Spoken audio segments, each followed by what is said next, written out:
Rien n'est plus simple que de faire pousser une forêt.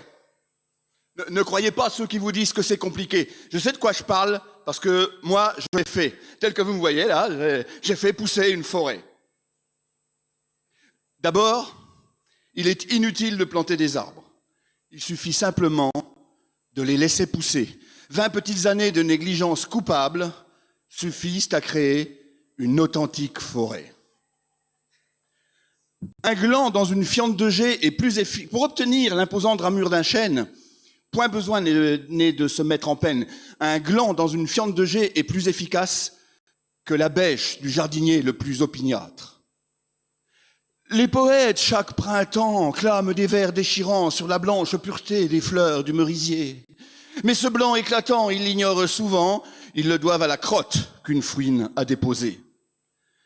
D'un noyau dissimulé dans la fange, surgit une pousse qui s'élance vers le ciel, qui en quelques années va déployer ses branches et fournir gîte et couvert à une faune providentielle. D'autres hasards, d'autres vecteurs, d'autres essences, de proche en proche le miracle se reproduit, de l'humus nourricier les arbres tirent leur subsistance et en un clin d'œil, une forêt a surgi.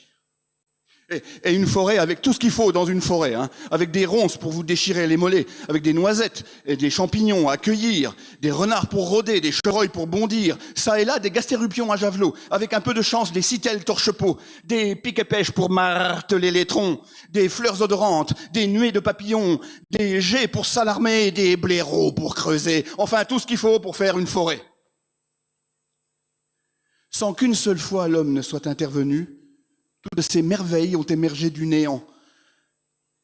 Comme par enchantement, surgit du songe d'un dieu, en à peine 20 ans, c'est-à-dire un instant. Oh, tout le monde ne sait pas planter un arbre. En revanche, chacun peut le laisser prospérer, s'allonger à son pied, dormir dans sa pénombre, reste le meilleur moyen de le voir s'élancer. Alors, si nous voulons voir un jour se couvrir la terre, des hautes frondaisons de ces êtres merveilleux. Il ne faut rien entreprendre, surtout ne rien faire, et une vie luxuriante coulera des jours heureux.